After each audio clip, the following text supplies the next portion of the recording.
Hoje eu vou tratar do início do tratamento, né, que é eu estou chamando as regras do jogo. Eu inicio destacando uma das regras que o Freud estabeleceu numa conferência que foi traduzido sobre psicoterapia de 1905, e eu estou chamando a criança em análise e a análise de criança, né? Que não é a mesma coisa. E a questão é se é possível fazer análise com crianças. Como é essa chegada da criança em análise. E ao apresentar as regras da psicoterapia, tal como Freud praticava no início do século XX, ele faz referência sobre a idade dos pacientes, dizendo que a idade dos pacientes também conta na seleção para o tratamento analítico, na medida em que, próximo ou depois dos 50 anos, costuma faltar a plasticidade dos processos psíquicos de que dependem a terapia. As pessoas idosas não são mais educáveis. E o material a ser trabalhado prolongaria indefinidamente o tratamento. O limite mínimo de idade pode ser determinado apenas individualmente. Com frequência, pré-adolescentes são otimamente influenciáveis. Novamente, é preciso colocar essa afirmação dentro do contexto. 50 anos na época do Freud já era o limite da existência, né? Mas o que chama a atenção é o fato, nessa citação, para mim, é o que ele chama de plasticidade dos processos psíquicos de que dependem a terapia. Esta plasticidade ausente nos idosos, segundo ele, nas crianças ela está em plena atividade. Não encontraremos na obra do Freud nenhuma referência às regras da psicoterapia psicanalítica com criança. No entanto, a ideia de que o limite mínimo de idade deve ser determinado individualmente implica muito mais na demanda de sofrimento que o sujeito traz para a entrevista preliminar, como vocês vão ver. Então, o problema da idade dos pacientes era um problema recorrente na prática psicanalítica lá no início do século XX. Eu vou citar um trecho de uma psicanalista argentina chamada Alba Flessler. Ela discute essa chegada da criança na análise, como é que ela chega, e faz referência ao momento em que Freud destaca que, a princípio, né, Freud se dispunha a observar a criança e não tratá-la, né? E ela diz: é inútil procurar na obra do Freud uma posição única e contundente a respeito da aplicação da psicanálise ao tratamento de crianças. Seus apontamentos e aportes mais claros e precisos se voltam para a investigação da etiologia da neurose. Para rastrear essa origem e matar essa curiosidade, Freud se dispôs a observar crianças. Ora, é como observador de crianças, propriamente dito, né, que Freud vai apresentar muitas elaborações sobre o infantil e a criança e a sexualidade infantil. E ela destaca num relato do Freud, um caso clínico da jovem homossexual, quando Freud estabelece o que ele chama de situação ideal para a análise, que é aquele em que o sujeito decide procurar um tratamento. E ele fala que essa situação ideal, no que diz respeito à criança, esbarra-se justamente no fato de que a criança não vem sozinha para a análise, não é uma decisão dela, né? E comentando essa citação, ela diz assim: em seguida, no mesmo texto, que é o relato clínico da jovem homossexual, Freud adverte sobre o destino que nos cabe caso contrariemos sua advertência, aceitando tratar um sujeito que não venha para a análise por si mesmo, por vontade própria. Se são os pais que o trazem, exemplifica Freud, eles, os pais, esperam que curem seu filho nervoso e desobediente. Entendem por criança sadia o que nunca cause problema aos pais e não lhes dê senão prazer. O médico, psicanalista, pode conseguir a cura da criança, mas depois ela faz o que quer com mais decisão ainda, e a insatisfação dos pais é bem maior do que antes. Em suma, não é indiferente que alguém venha à psicanálise por sua própria vontade ou seja levado a ela, quando é ele próprio que deseja mudar ou apenas os seus parentes que o amam ou que se supõe que o amem.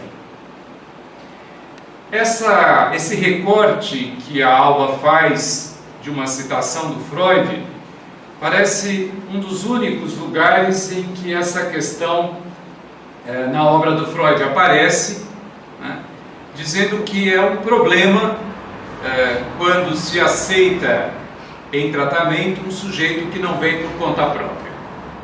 E aí que está a questão que nos interessa a respeito do início do tratamento. Eu vou recortar para vocês um texto que compõe os chamados artigos sobre a técnica, que foram escritos entre 1911 e 1915. Estão aí citados o uso da interpretação dos sonhos na psicanálise, a dinâmica da transferência, recomendações ao médico que pratica a psicanálise, o início do tratamento, novas recomendações sobre a técnica da psicanálise, depois, recordar, repetir e elaborar, novas recomendações 2 e observações sobre o amor de transferência, novas recomendações 3. Nós vamos tratar do início do tratamento.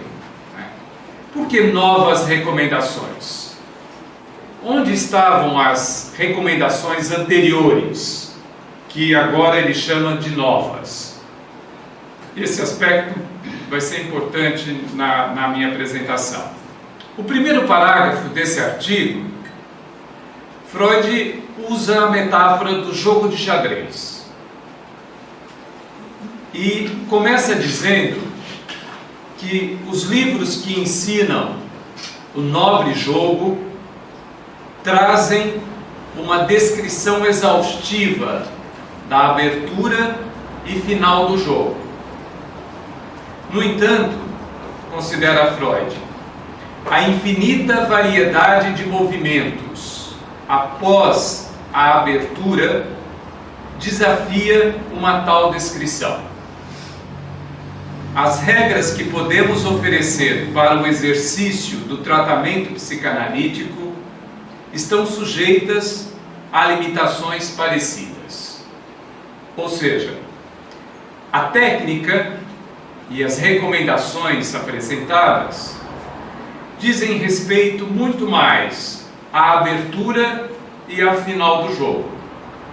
E ele trata nessa metáfora da terapia analítica como se de fato estivéssemos numa partida de jogo. E aí, qual jogo? Né? Claro, ele toma o xadrez como exemplo. Vocês vão ver depois que o Lacan vai tomar o jogo do bridge. Mas vamos levar adiante essa metáfora do jogo. Uma vez que falamos do jogo na aula passada e que no tratamento psicanalítico com criança se joga, né? O jogo é uma estratégia. Observem que a abertura que o Freud faz com essa metáfora já nos indica que, tudo bem, é possível criar algumas regras, e é necessário, sem as quais não há jogo, né? Quem atende criança sabe disso. Bom, vai lá e escolhe um jogo que a criança nunca viu. Primeiro tem que se estabelecer com ela são as regras. Como é que se joga, né? Ora, a análise também tem regra, o tratamento analítico também tem regras. Mas essas regras, elas dizem muito mais sobre a possibilidade do jogo do que quanto ao jogo propriamente dito, né? Porque no ato do jogo está em jogo a habilidade, a singularidade, né? O traquejo, o manejo, o jeito do jogador. Então, a singularidade do jogador determina a partida. A regra serve apenas como marcação, ou demarcação, para que o jogo possa acontecer. Então, é preciso deixar claro, no que diz respeito às técnicas, né, a técnica da psicanálise, que são recomendações, como diz o Freud, muito mais do que normas, né? Recomendações que permitem haver o jogo, não recomendações de como jogar, porque esse como jogar diz respeito às habilidades, às particularidades de cada jogador. Para quem conhece o xadrez, né, para quem já jogou xadrez ou joga xadrez, sabe da importância do jogador olhar para o jogo com o olhar do adversário. Então, usando essa metáfora, ele diz que as regras que podem ser oferecidas estão sujeitas a essa mesma limitação, que é a infinita variedade de movimentos que ocorrem durante o tratamento. Tá? Isso não dá para dizer como vai ser, como o sujeito deve portar, o que ele deve fazer, etc. Freud está se referindo aqui às recomendações para o tratamento de adultos. O texto mesmo, vocês viram, diz respeito à questão do tempo, do dinheiro, e eu não vou entrar nessa questão, mas Freud está orientando analistas jovens, iniciantes, muito mais sobre as regras do jogo do que propriamente como jogar. O Lacan também usou a metáfora do jogo para se referir ao início do tratamento. Só que ele toma como metáfora o jogo do bridge, que é um jogo de cartas, mas numa conferência que está publicada nos escritos, chamado A Direção do Tratamento e os Princípios do Seu Poder, de 1958, ao se referir ao manejo da transferência, Lacan diz que no manejo da transferência, o analista convoca a ajuda do que no jogo de bridge é chamado de morto. Mas o que há de certo é que os sentimentos do analista só têm um lugar possível nesse jogo, o do morto. Sentimentos. e que ao ressuscitá-lo, o jogo prossegue sem que se saiba quem o conduz. E conclui: eis porque o analista é menos livre em sua estratégia do que em sua tática. Eu vou me valer mais desse aforismo aí.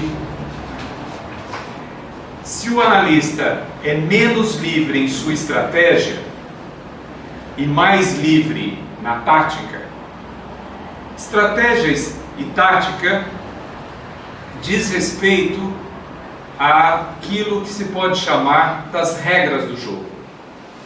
Estratégia. O que é estratégia?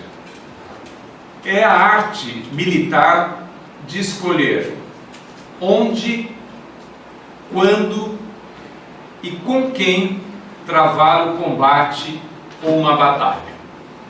Olha os termos: onde, quando e com quem. Isso diz respeito ao que se chama das regras do jogo. É aí que está a questão das regras do jogo. Ela define as estratégias do jogo, mas não define a tática, porque a tática diz respeito ao jogador. Por extensão, estratégia é a arte de aplicar os meios disponíveis com vista à consecução de objetivos específicos. Então, a estratégia é o campo das regras que permitem o funcionamento do jogo. E tática é a parte da arte da guerra que trata da disposição e da manobra das forças durante o combate ou na iminência dele. A tática trata de como travar um combate ou uma batalha. Vejam que na estratégia nós temos onde, quando e com que. Na tática, a questão é como travar o combate, como jogar. Portanto, a tática diz respeito à singularidade do jogador, o seu modo de jogar, seu estilo no ato do jogo. Regras para o início do tratamento. O segundo parágrafo do ensaio, Freud diz: nas páginas que se seguem, procurarei reunir, para uso do analista praticante, algumas dessas regras acerca do início do tratamento. Entre elas estão determinações que podem parecer triviais e que provavelmente o são. Para sua justificação, vale dizer que são precisamente regras do jogo, que têm de retirar seu significado do contexto maior do jogo. E farei bem em designá-las como recomendações e em não reivindicar sua obrigatoriedade. Essa advertência me parece muito importante. Ele recomenda, ele não diz que é obrigatório. Por quê? A extraordinária diversidade das constelações psíquicas envolvidas, a plasticidade de todos os processos anímicos ou psíquicos e a riqueza de fatores determinantes resistem à mecanização da técnica e permitem que um procedimento, em geral correto, permaneça eventualmente sem efeito e que em outro, normalmente errado, conduza ao objetivo. Essas circunstâncias não impedem, porém, que se estabeleça uma conduta medianamente adequada para o médico, o praticante. Ora, novamente aí volta a questão da plasticidade dos processos psíquicos. Plasticidade diz respeito àquilo que não é fixo, ou seja, que tem mobilidade, que pode ser moldado. Né? E ele trata do início do tratamento naquilo que ele chama de ensaio preliminar. O que é esse ensaio preliminar? Tome ensaio aqui no sentido que se dá no campo das artes, por exemplo, da música ou do teatro. Né? Vamos fazer um ensaio. O ensaio precede a apresentação propriamente dita. Freud disse que habituou-se a aceitar um novo paciente em caráter provisório para uma sondagem diagnóstica do caso e decidir se é apropriado para análise. Ora, no tratamento com crianças, qual é a função deste ensaio preliminar? É preciso que, ao receber a demanda de tratamento para uma criança, se inscrevam essa regra preliminar do tratamento analítico, que é estabelecer aí um caráter provisório para decidir se vai aceitar ou não a demanda de análise. A entrevista preliminar ou o ensaio preliminar é da maior importância para o início da partida. E é uma advertência do Freud importante que ele diz: o ensaio preliminar já é o começo da análise e deve seguir as regras da mesma. Talvez possa-se distingui-lo por deixarmos o paciente falar, sobretudo, e lhe darmos apenas os esclarecimentos que forem indispensáveis à continuação de sua narrativa. Ora, este ensaio preliminar, diz o Freud, já faz parte do início da análise. Não é um momento estanque, separado. Bom, no tratamento de criança, a primeira coisa que se faz é ouvir quem é que está pedindo tratamento para a criança. Quem é que formula esse pedido? De onde é que ele chega? Pela boca de quem ele é formulado? Por quê? Porque este cuidador, vamos chamar assim, que pede o atendimento de uma criança, já formula em seu pedido uma espécie de enquadramento da demanda. O que é que está em jogo aí? O que é que se diz sobre a criança? Porque a criança, ela não diz, ela é dita. Ela é falada. Ela entra no mundo falada e continua por um bom tempo falada pelo outro. É o outro que fala por ela. O que está em jogo no ensaio preliminar? Ensaio preliminar ou entrevista preliminar, como Freud se refere. Vou recortar um pressuposto do que está em jogo. Esse pressuposto foi tirado do artigo Psicoterapia, que foi uma conferência proferida no Colégio Médico de Viena em dezembro de 1904. Um trecho ele diz assim: em terceiro lugar, caros colegas, quero lembrar-lhes a observação, há muito tempo conhecida, de que determinadas doenças, em especial as psiconeuroses, são muito mais acessíveis a influências psíquicas do que qualquer outra forma de medicação. Não é uma afirmação moderna, mas uma sentença dos médicos antigos, a de que tais doenças não são curadas pelo medicamento, pela droga propriamente dita, e sim pelo médico, ou seja, pela personalidade do médico, pelo seu ser. Aqui a personalidade diz do corpo, da presença física do médico, da relação, vamos chamar aqui, transferencial. Tá? Na medida em que ele, o médico, exerce influência psíquica por meio dela, ou seja, da sua personalidade, do seu modo de ser.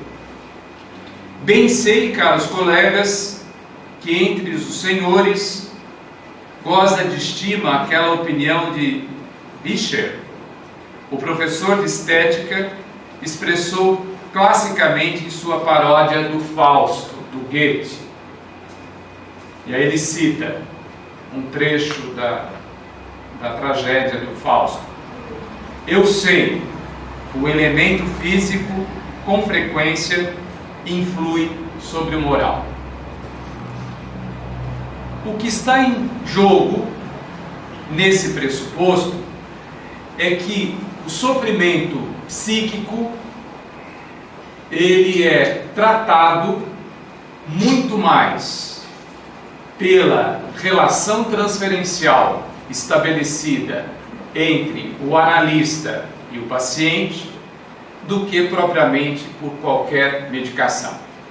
Ora, essas determinadas doenças a que ele se refere diz respeito àquelas que são consideradas próprias do sofrimento psíquico, que não tem uma causalidade orgânica. A técnica da sugestão e a técnica psicanalítica, ainda nessa conferência. Na verdade, entre a técnica da sugestão e a analítica, há o maior contraste possível. Há aquela oposição que o grande Leonardo da Vinci, em relação às artes, resumiu nas expressões per via di porre e per via di levare. Ou seja, a pintura, diz Leonardo, trabalha per via di porre, pondo, né, acrescentando, atribuindo sentido, saber, né, diagnóstico. Essa é a sugestão, é a técnica da sugestão, que é essa via de por sentido, por significação, por uma orientação, por uma pedagogia. Tá?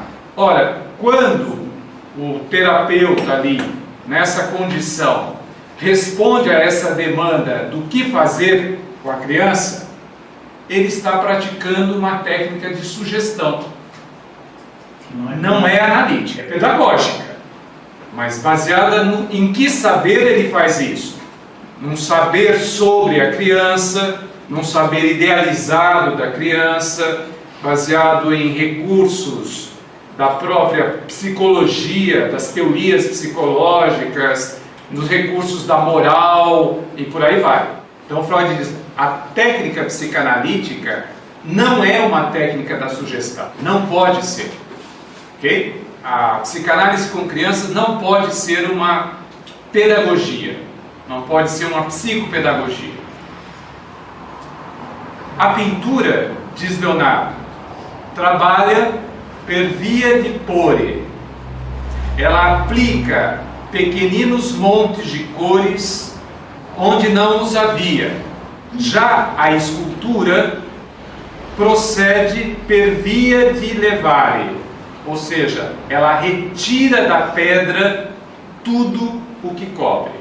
Exemplo, está aí, um autorretrato do Van Gogh e o quarto que ele pintou em Arles.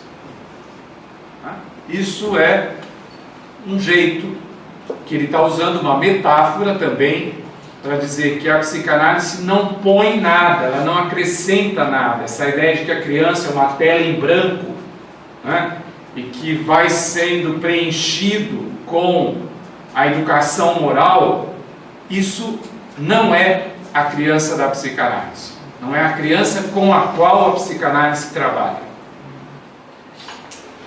De modo bem semelhante, meus senhores, a técnica sugestiva procura atuar per via de pori, ou seja, ela não se interessa pela origem, força e significado dos sintomas patológicos, e sim acrescenta algo à sugestão, educação moral, leia-se, da qual espera que seja forte o bastante para impedir que a ideia patogênica adquira expressão. Então, a técnica sugestiva impede, que, de fato, o sintoma possa falar. Porque o sintoma tem sentido. É o sintoma que tem sentido. Não é o sentido que o analista vai dar ao sintoma. O sintoma é uma fala que habita o sujeito, e que ele vai carregando esse sintoma como uma espécie de carta criptografada, esperando que alguém decifra. Já a terapia analítica não deseja acrescentar ou introduzir algo novo, mas sim retirar, extrair, e para isso cuida da gênese dos sintomas doentios e do contexto psíquico da ideia patogênica, cuja remoção é o seu objetivo. Então, a técnica psicanalítica se assemelha mais com a escultura do que com a pintura. O analista é mais um escultor do que um pintor. Imaginem um bloco de mármore. Aqui são os 4 escravos que o Michelangelo esculpia antes de morrer e que é considerada uma obra inacabada. E vejam como os corpos estão saindo de dentro do bloco de mármore.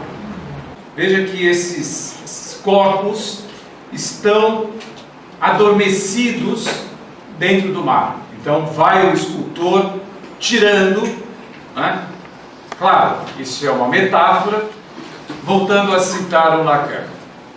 O psicanalista certamente dirige o tratamento. O primeiro princípio desse tratamento, o que é soletrado logo de saída, que ele encontra por toda parte em sua formação, a ponto de ficar por ele impregnado, é o de que não deve, de modo algum, dirigir o paciente. Quero terminar com essa citação. O analista conduz, dirige o tratamento e não o paciente. A direção da consciência, no sentido do guia moral, que um fiel do catolicismo pode encontrar neste, acha-se aqui, no tratamento analítico, radicalmente excluída. Um analista não dirige a consciência de ninguém. Ele não é um educador moral, não pode ser. Eticamente, ele não pode ser um educador moral. Se a psicanálise, continua o Lacan, levanta problemas para a teologia moral, não se trata daqueles da direção da consciência, a cujo respeito, lembramos que a direção da consciência também nos suscita. A direção do tratamento é outra coisa. Consiste, em primeiro lugar, em fazer com que o sujeito aplique a regra analítica. Isto é, as diretrizes cuja presença não se pode desconhecer como princípio do que é chamado a situação analítica, sob pretexto de que o sujeito as aplicaria melhor sem pensar nelas. E o Lacan termina dizendo, nesse parágrafo que eu recortei, dizendo que se o paciente desconhece, ignora que aquilo de que se trata são apenas palavras, não pode-se admitir que o analista ignore isso. Ou seja, o que é que se trata numa psicanálise com crianças? Se trata fundamentalmente de um sujeito preso e torturado pela linguagem. Chamei essa apresentação de o sintoma da criança ou a criança como sintoma. Aqui já faço uma pequena introdução para esse título, aquilo que nós vamos tratar nos próximos encontros, que é a relação do sintoma da criança com o sintoma dos pais e de outros cuidadores por extensão. Eu optei por entrar na questão do sintoma pelo Freud. Eu tenho preocupação de que a gente possa se utilizar dos conceitos da psicanálise de uma forma operatória. Então é preciso voltar ao Freud e entender os fundamentos do que está sendo colocado para depois pensar no que essas extensões da obra freudiana puderam trazer de contribuição específica para a psicanálise com crianças e o tratamento de crianças. Então, eu chamei esse encontro de o sintoma da criança é um sintoma coletivo. Esse é um mote, né? E essa frase está no livro da Maud Manoni, A Criança, Sua Doença e os Outros, onde ela trata justamente do caso Hans, o sintoma da criança como um sintoma coletivo. O sentido do sintoma. E eu vou começar com a conferência 17, que se chama justamente o sentido dos sintomas, que está aqui nas conferências introdutórias à psicanálise, uma coleção de textos freudianos entre 1916 e 17. Então, o que Freud diz? Os sintomas neuróticos têm seu sentido, tal como os atos falhos e os sonhos, e como estes guardam também relação com a vida das pessoas que os exibem. Isso hoje nos parece um pouco óbvio, mas eu chamo a atenção para vocês para essa série, sintoma, ato falho e sonho, que justamente coloca o sintoma numa relação com a linguagem, o sintoma como fenômeno discursivo e que guarda uma relação com a vida das pessoas que os exibem. Ou seja, não há sintoma dissociado disso que é a vida das pessoas. E o que é a vida? Se não são todos esses discursos que determinam para essa pessoa em particular um lugar. Nesta conferência, Freud se vale de 2 vinhetas de casos clínicos com sintomas de neurose obsessiva para demonstrar essa relação entre a experiência vivida pelo sujeito e os elementos do sintoma. Tal como no sonho, essa relação está cifrada, no caso, nos elementos dos rituais obsessivos. Pelo trabalho do inconsciente, o sintoma se apresenta ao sujeito como enigma, como algo que lhe é estranho ao eu consciente. Sempre há no sintoma uma palavra silenciada, algo daquele sujeito que demanda reconhecimento pelo outro. O sintoma, mesmo na criança, ele se apresenta cifrado. É um equívoco a gente supor que a criança é um livro aberto. Não é. Aquilo que a criança nos apresenta está cifrado da mesma forma que o sintoma dos neuróticos adultos. Porque o inconsciente, eu vou só adiantar uma coisa, o inconsciente sempre cifra. E na criança, vamos dizer assim, muitas vezes, é pelo inconsciente dos pais que se dá essa cifração do sintoma da criança, mesmo quando ela é muito pequena.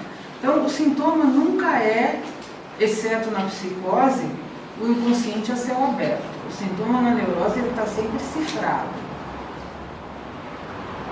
E é essa palavra silenciosa, né? Essa cifra que vai permitir o reconhecimento do que está em jogo.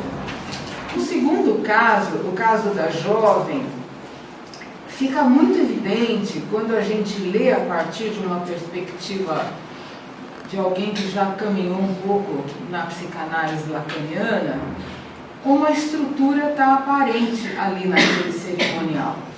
Então eu trouxe esse caso, vou falar de alguns elementos para a gente, vamos dizer assim, decifrar, destrinchar aqui esse sentido do sintoma e o processo de formação do sintoma. É o caso da jovem e seu cerimonial patológico da hora de dormir. Eu faço um recorte de alguns elementos do caso que está nas conferências introdutórias, a conferência 17, o sentido do sintoma. E é uma jovem de 19 anos, mas poderia ser, pela posição dela, uma criança de 7, 8 anos, tranquilamente. Essa moça desenvolveu todo um cerimonial a ser cumprido na hora de ir dormir. Um cerimonial que acarreta sofrimento a seus pais. Isso é Freud. Então, o sofrimento dos pais é o que provavelmente leva essa moça ao tratamento. E a gente já pode perceber por aqui a quem esse sintoma está dirigindo. Porque o mal-estar me parece estar do lado dos pais, não dela. Nossa paciente alega, como motivo para seus cuidados noturnos, o fato de precisar de silêncio para poder dormir e de, portanto, ter de eliminar todas as fontes de ruído. Ela interrompe o funcionamento do grande relógio que tem em seu quarto, retira todos os demais relógios, não suportando nem mesmo seu minúsculo relógio de pulso sobre o criado mudo. Reúne sobre a escrivaninha vasos com flores e vasos em geral, de maneira que não possam cair e se quebrar durante a noite, perturbando-lhe o sono. Outras medidas também se apoiam nesta improvável lei do silêncio imposta por ela.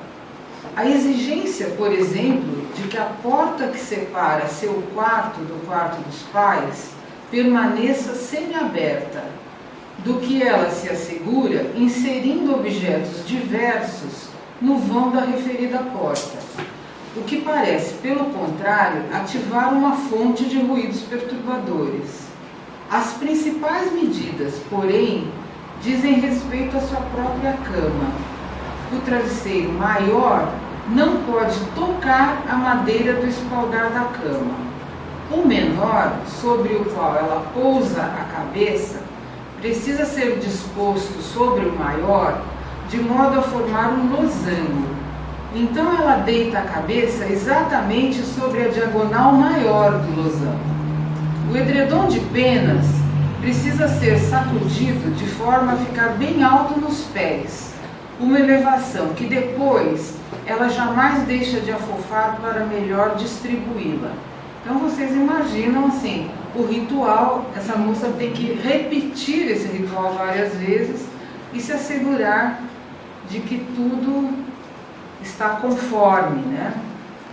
A primeira coisa que eu queria chamar a atenção, primeiro é esse elemento da justificativa que ela tem para o ritual, que ela precisa de silêncio para dormir, o que é uma contradição, porque se ela mantém a porta do quarto dos pais entreaberta, bom, ela está à escuta desses pais o tempo todo. E a banalização do sintoma, que é uma coisa que ocorre nas famílias, muitas vezes, com o sintoma da criança, e assim, uma criança muito neurótica vai ficar muitos anos fazendo sintomas, e por isso que a escola é um grande revelador do sintoma da criança, porque é quando a criança tem que enfrentar o diferente, né? Não é só porque a escola não está preparada para receber algumas crianças, é porque diante das exigências da vida, isso que o Freud fala em vários lugares, diante das exigências da vida, o neurótico recua. O neurótico é um sujeito que lida muito mal com as exigências da vida. Então a escola coloca algumas exigências de trabalho intelectual, de socialização e de convivência com a diferença, que a criança neurotizada não vai conseguir dar conta. E que esses sintomas da criança, dentro da família, eles são banalizados por quê? Porque geralmente a família vai se adaptando. E como o eu dos pais, vamos dizer assim, tudo que ele não quer ver é que algo daquele rebento tão investido narcisicamente tem problemas. Não está tão bom assim, algo não vai bem. A criança vem e faz retornar para os pais aquilo que não vai bem na esfera da família, muitas vezes na esfera do casal. Os pais sempre tendem a desconhecer o sintoma da criança e reagem muito mal com esse chamado da escola, geralmente, ou com o chamado do pediatra, que tem que insistir muito para que alguém tome uma providência com aquela criança. No caso da nossa paciente aqui, que o Freud relata, ela tinha 19 anos. E se vocês leram o início do relato, ela fazia sintoma desde a infância. Ela foi uma criança difícil, uma criança teimosa, uma criança que tinha problemas com a mãe desde sempre, mas aos 19 anos é que os pais consentem, né, em admitir que algo não vai bem. A decifração do sintoma. Freud procede à decifração de cada sintoma, de cada um desses rituais, para chegar ao sintoma, aquilo que nós chamamos o sintoma de base. Então, os símbolos femininos. Foi na qualidade de símbolo da genitália feminina que ela baniu o relógio de seus preparativos para a noite. O relógio adquiriu aqui o papel genital graças à sua relação com processos periódicos e intervalos regulares. Mulheres se gabam da regularidade de sua menstruação, comparando-a a um relógio. A angústia de nossa paciente, todavia, se voltava com particular ênfase contra o tic-tac do relógio, que poderia perturbar seu sono. O tic-tac do relógio deve ser equiparado ao pulsar do clitóris quando da excitação sexual. De fato, essa sensação, que então lhe é embaraçosa, já acordara repetidas vezes, e agora esse medo da ereção se manifesta na regra de que todo relógio em funcionamento deve ser afastado e silenciado durante a noite. Essa coisa do silêncio nesse sintoma dessa menina é muito interessante. E vocês veem como o Freud vai decompondo, ele vai tirando camadas do sintoma. É o relógio, que é a menstruação, é a regularidade, é o tic-tac, é a excitação sexual, finalmente o silêncio, né? Mais símbolos femininos. Vasos de flores e plantas em geral são também, como todo recipiente, símbolos femininos. Conhecemos o costume bastante disseminado da quebra de recipientes ou pratos por ocasião de noivados. Quando criança, ela certa vez caíra em um recipiente de vidro ou barro na mão, cortara um dedo e sangrara profusamente. Ao crescer, estabeleceu-se nela o temor ante a ideia de não sangrar na noite de núpcias. Suas precauções relativas à possível quebra dos vasos significam, pois, um repúdio tanto da angústia de sangrar como daquela contrária de não sangrar. Então, de novo, vocês veem como o Freud vai trazendo essas diferentes associações em que ele vai decompondo todos os elementos que vão formando um único sintoma. O único sintoma é colocar o vaso em cima da penteadeira antes de dormir. Mas isso tem a ver com essa lembrança de infância, que ela cortou o dedo, ou seja, um sucedâneo da angústia de castração, né? A ideia do sangramento na noite de núpcias, essa questão toda da virgindade, como o sintoma condensa num único elemento, num único gesto, uma série de componentes da sexualidade feminina que eram cuidadosamente silenciados e evitados por essa moça. Vamos voltar aqui ao sintoma. O sintoma é dirigido ao outro. O travesseiro sempre fora para ela, segundo ela própria admitiu, uma mulher, ao passo que a cabeceira ereta de madeira era um homem. O que ela queria, portanto, e de forma mágica, permitimos acrescentar, era separar homem de mulher, isto é, apartar os pais, não deixar que consumassem sua relação conjugal. O que me chamou a atenção nesse ritual do travesseiro é que parece uma brincadeira de criança, parece um jogo. Sabe aquele jogo que a criança pega uma almofada, põe aqui, então esse é polícia, esse aqui é ladrão, e põe para brigar as duas almofadas. O ritual dela é muito parecido com um jogo, uma brincadeira. Não permitir que fechassem a porta do quarto dos pais criava uma oportunidade para se pôr à escuta dos pais, que lhe rendeu uma insônia que durou meses.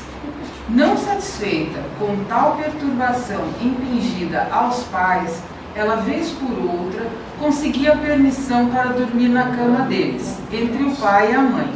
Por fim, quando já estava tão crescida que lhe era fisicamente incômodo deitar-se na cama entre os pais, ela conseguiu ainda que a mãe trocasse de lugar com ela, abrindo mão do próprio posto ao lado do marido. Essa situação, com certeza, serviu de ponto de partida para fantasias cuja repercussão se faz sentir em seu cerimonial, porque aqui tem um elemento da neurose. Como o neurótico, ele perde muito, vamos dizer assim, da condição dele de atuação na realidade, de atuação motora, toda essa energia psíquica se volta para as fantasias.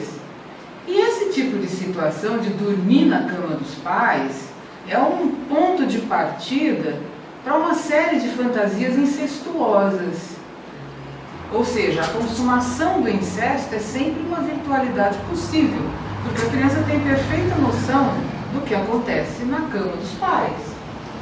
Se o travesseiro era uma mulher, sacudir o edredom até que todas as penas se acumulassem nos pés, tinha também um sentido, engravidar a mulher. Mas ela não perdia a oportunidade de acabar com aquela gravidez, porque vivera durante anos com receio de que a atividade sexual dos pais tivesse, por consequência, outro filho. O que é a primeira pergunta que uma criança se faz? De onde vêm os bebês? Né? De onde é que eu vim? Que desejo foi esse que me gerou? E isso normalmente aparece quando existe ou uma conversa sobre um outro bebê, ou o nascimento de algum bebê na família, ou o nascimento de um irmão. Essa pergunta, ela é fundamental como início, né, da pesquisa sexual da criança e de toda a pesquisa e toda a teorização possível. Então, se o travesseiro maior era uma mulher, a mãe, o menor só podia representar a filha. Porque esse travesseiro precisava formar um losango com o maior e porque a cabeça da paciente tinha que repousar precisamente sobre a linha da diagonal maior. Essa é uma pergunta que Freud coloca. O losango era o emblema encontrado nos muros, simbolizando o órgão sexual feminino aberto. Assim, ela própria representava o papel do homem, do pai, com sua cabeça a substituir o membro masculino. Algumas observações sobre o sintoma neurótico. O sintoma é uma formação de compromisso. Ele exibe a representação da pulsão parcial e a defesa contra ela. A gente pode pensar, por exemplo, esse ritual do edredom, de formar essa barriga no edredom e depois alisar várias vezes, não é? Se assegurar de que ali não havia nenhuma barriga, nenhuma gravidez, é uma formação de compromisso, porque da mesma forma que ele traz de volta a questão sobre o nascimento do bebê, sobre a gravidez, ele apaga essa questão da gravidez da mãe. Ao mesmo tempo, ele traz a questão de que ela pode engravidar a mãe numa relação incestuosa. E, ao mesmo tempo, a defesa contra essa ideia incestuosa inconsciente. Então, por isso que ela tem que repetir tantas vezes esse ritual de alisar o edredom. Outro ponto, o eu se protege, primeiramente, por não reconhecer o sintoma. Depois, quando este se apresenta como estranho, inventa justificativas e explicações que tendem a banalizar o sintoma e a extensão dos danos que promove. Aqui Freud, nessa conferência, ele começa a introduzir o ponto de vista econômico, que é o custo do sintoma, o custo psíquico, porque tudo isso consome uma imensa energia psíquica. Pelo sintoma, o sujeito assume diferentes posições no complexo em questão. No caso, o complexo do incesto. Ela está, ao mesmo tempo, no lugar da mãe, junto ao pai. Ela se coloca no lugar da criança e no lugar do falo paterno, aquele que poderia fecundar essa mãe. O sintoma se vale de significantes da história individual do sujeito, da família e dos mitos e rituais da cultura de sua época. Por último, o sintoma é um discurso dirigido ao outro.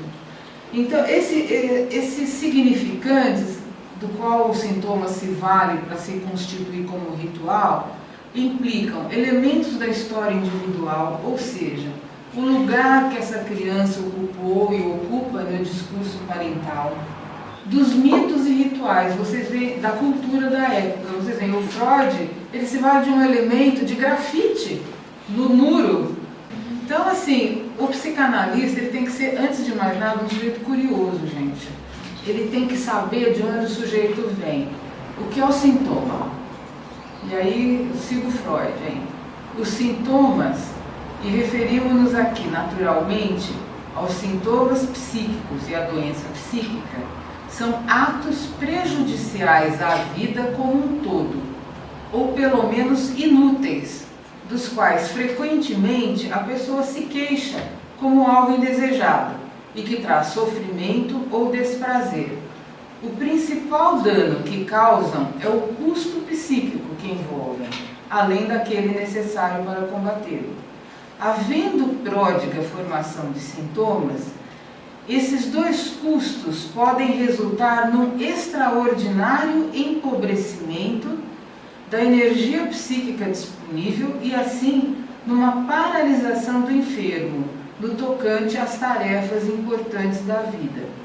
Aqui eu acho que nesse parágrafozinho, o Freud não faz menção especificamente ao sintoma da criança, mas ele traz uma questão muito importante. Por exemplo, uma criança precisa se alfabetizar no nosso mundo, senão nós vamos limitar profundamente a condição dela de viver num mundo cada vez mais regido pela escrita, né?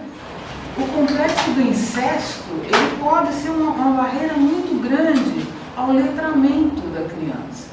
Então, veja, são atos prejudiciais, o sintoma, que vão passando, né, na vida da criança, meio assim como falta de educação, como julgamento moral dos pais. Esses pais não educam, esses pais não dominam o filho, mas já são sintomas, aos quais, são sintomas coletivos, mas aos quais a criança empresta seu corpo. A criança realiza algo para os pais, e aí vem a singularidade da criança. Porque não é qualquer criança que faz determinados sintomas numa família. Tem um que vai emprestar seu corpo para colocar em cena a fantasia que está implícita na família, no casal parental. Então, essa paralisação que a gente observa, particularmente na criança, a criança para, né? Isso é algo que chama atenção. Então, a queixa e o sintoma. Aqui é preciso diferenciar o que é queixa e o que é sintoma. A queixa geralmente trazida pelos pais, e aquilo que é o sintoma da criança. A queixa trazida pelos pais ou pela escola diz respeito a algo indesejado, que causa desprazer. Esse indesejado não diz respeito apenas à criança, pode ser um ponto em que claudicam os ideais parentais. O desprazer, do ponto de vista psíquico, implica sempre num aumento de tensão no aparelho. Em Freud, né? O desprazer como aumento de tensão no aparelho. Ou seja, a criança que causa desprazer traz à cena uma questão em que ela se encontra detida e que também não foi simbolizada pelos pais. Porque, veja, muitas vezes o sintoma é da criança, mas o desprazer está do lado dos pais. Então, o que a gente pode pensar sobre isso? Que o aparelho psíquico funciona como um só, né? Que há um enlaçamento desse aparelho psíquico em constituição da criança com o aparelho psíquico dos pais. Eu vou falar um pouco do sintoma e das organizações sexuais. Que a sexualidade infantil se organiza pela defasagem entre o cedo demais da sexualidade materna inscrita no corpo da criança, a pressão das pulsões autoeróticas e o tarde demais do amadurecimento anatômico e fisiológico, que faz com que a criança não tenha como descarregar essa tensão sexual. As organizações da libido, portanto, não apresentam um desenvolvimento linear. Elas se alternam e se sobrepõem, resultando num predomínio temporário de uma ou outra zona erógena e de uma ou outra organização libidinal. Não existe aquela coisa fase oral, fase anal, fase fálica. Elas se imbricam, né? A organização genital impõe um desinvestimento dos objetos primitivos e uma repressão dos impulsos das pulsões parciais. Mas as antigas formas de obtenção de prazer nunca são totalmente abandonadas. E o que é a elaboração edipiana? Ela desinvestir os pais deste lugar de primeiros objetos sexuais. E esses sentimentos sexuais, esse superinvestimento sexual, ele vai se transformar em ternura, em amor, em admiração, mas é preciso que essa sexualidade encontre desvios, encontre outros caminhos, porque a superexcitação sexual, ela vai determinar uma proliferação de fantasias que vão atrapalhar em muito as aquisições próprias da infância na fase de latência. Além de que, uma vez que isso não tenha sido possível, esse desinvestimento sexual das figuras parentais, a libido vai buscar formas mais antigas de satisfação. O que é? A fase anal sádica, a fase oral. Então, a criança que se torna agressiva, que bate, que não para quieta. Enfim, são formas regressivas de satisfação libidinal que a criança vai buscar para, vamos dizer assim, dar um destino para essa libido que não pôde avançar. A libido manterá a fixação a objetos anteriores e a regressão aos complexos infantis é sempre possível diante dos obstáculos da vida. O Freud dá um exemplo, ele faz uma analogia com a migração de um povo. Ele diz um povo que tem que migrar de um lugar para o outro. Então parte um grupo grande, pelo caminho vão surgindo obstáculos, pequenos grupos desse povo vão se destacando e se fixando e formando povoações, formando pequenas vilas, e uma parte avança. Assim é a organização libidinal. Lá na frente, se houver um inimigo poderoso o suficiente, esse grupo que avançou retorna para essas povoações, para esses lugares, onde eles vão encontrar abrigo. A criança colocada diante de uma exigência que ela não dá conta, ela regride. Eu vou falar um pouco mais do mecanismo que está em jogo. Isso está na conferência 23, os caminhos da formação de sintomas. Já sabemos que os sintomas neuróticos resultam de um conflito que surge em torno de uma nova maneira de satisfação da libido. As duas forças que divergiram tornam a se encontrar no sintoma, reconciliam-se. por assim dizer, mediante o compromisso da formação do sintoma. Por isso o sintoma é tão resistente, ele é sustentado por ambos os lados. E aqui a resistência na psicanálise de criança, ela não está apenas no aparelho psíquico da criança, a resistência está nesse sistema, né, o casal parental e a criança. O sintoma é sustentado do lado do inconsciente pela fixação da libido e pela regressão a organizações libidinais anteriores e do lado da realidade pela pressão de vivências externas conflitantes.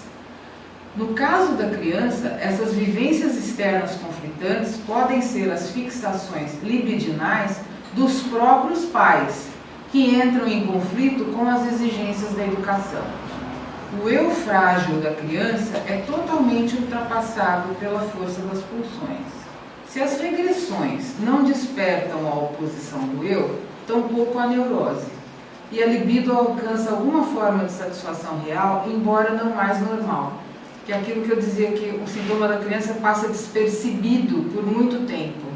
Mas se o eu, que dispõe não apenas da consciência, mas dos acessos à inervação motora, e, portanto, a realização das tendências psíquicas, não está de acordo a essas regressões, instaura-se o conflito. A libido é como que barrada e precisa fugir para algum lugar onde possa dar vazão à energia investida, conforme a exigência do princípio do prazer. Tem que subtrair-se ao eu. Tal escapatória lhe é permitida pelas fixações no caminho de seu desenvolvimento, que agora ela segue regressivamente.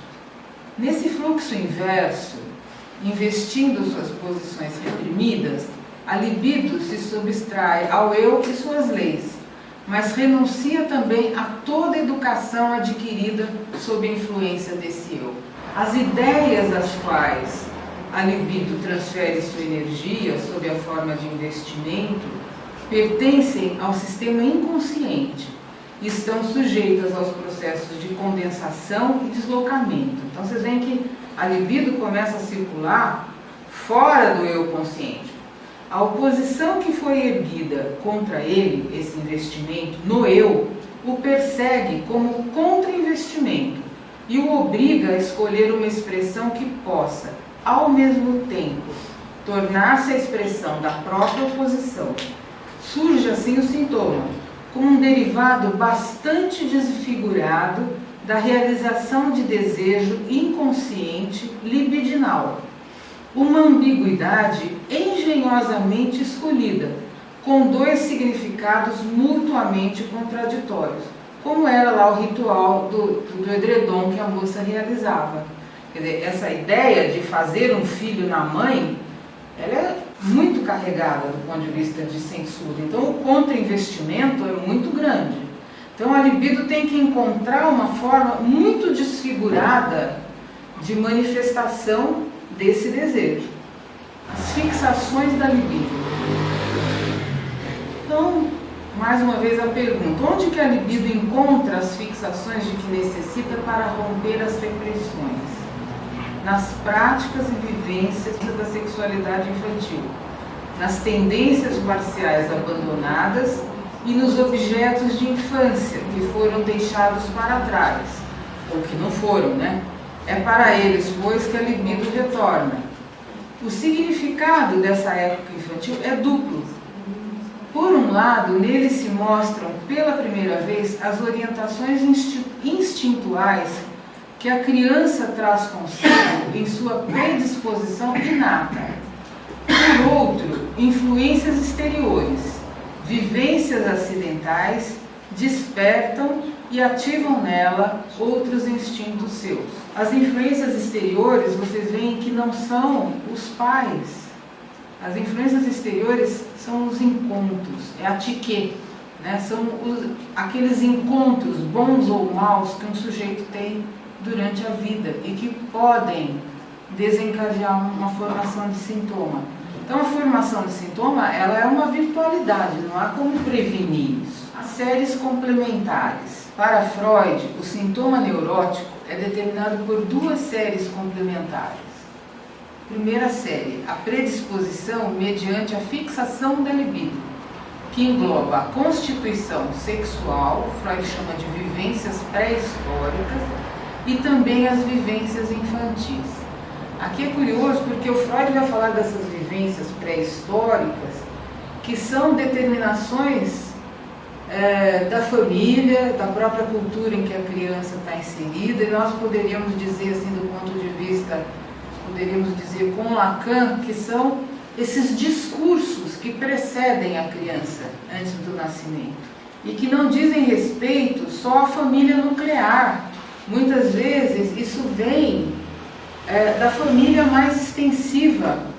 Então, assim, são determinações históricas, isso vem do avô, são significantes históricos e que estão presentes no sintoma da criança de alguma maneira.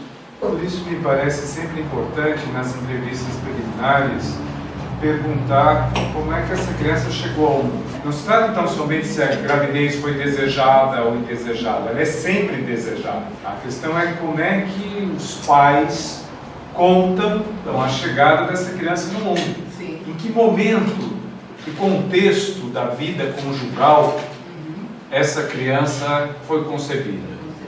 Sim. Isso eu entendo, essa predisposição aí, como essas vivências pré-históricas. São as vivências acidentais ou traumáticas.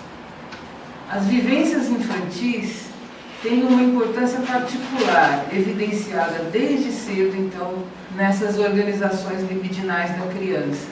E aí, assim, a gente poderia ficar falando disso aqui um século, né? A amamentação, os acidentes da amamentação, os acidentes da fase anal, enfim, o quanto que isso vai interferir nas organizações libidinais.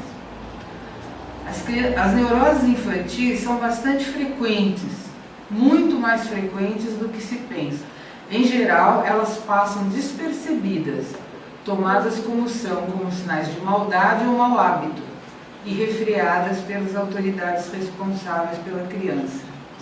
A neurose infantil pode persistir como condição doentia na vida adulta, ou ser interrompida na fase de latência e retornar na adolescência. Terminando, fantasia e sintoma. Os sintomas são a expressão deformada de uma forma de satisfação libidinal. Eles nos parecem estranhos porque desconsideram o objeto e abandonam os vínculos com a realidade externa. Na criança neurótica, como em todos os neuróticos, predomina a vida de fantasia, um prejuízo evidente das realizações e aquisições necessárias à sua educação. Freud diz, trata-se de um retorno a uma espécie de autoerotismo expandido.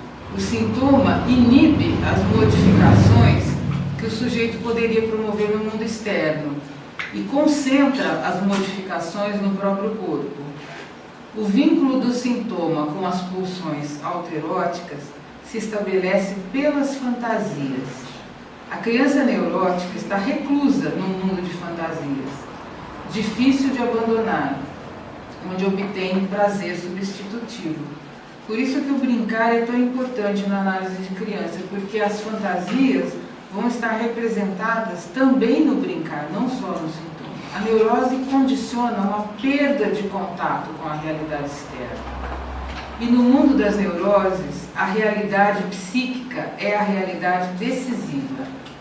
Essa é a realidade que nos interessa para o diagnóstico da criança e onde o psicanalista faz sua intervenção. No brincar, a criança encena na análise, ou seja, na transferência com o analista, sua realidade psíquica, e é só aí que podemos modificá-la. Então, aqui eu já estou introduzindo a questão do diagnóstico e qual é a realidade que nos interessa. E o Freud fala ainda de algumas fantasias primordiais que nós vamos retornar, mas eu vou só introduzir isso. A importância da fantasia para o trabalho com a criança. A observação do coito dos pais, a sedução por parte do adulto e as ameaças de castração. Essas fantasias aparecem em quase todas as análises. Elas colocam em evidência a função de transmissão da fantasia. o elo entre a criança e o outro. Evidenciam também as dificuldades da criança diante do enigma do sexual e do desejo do outro.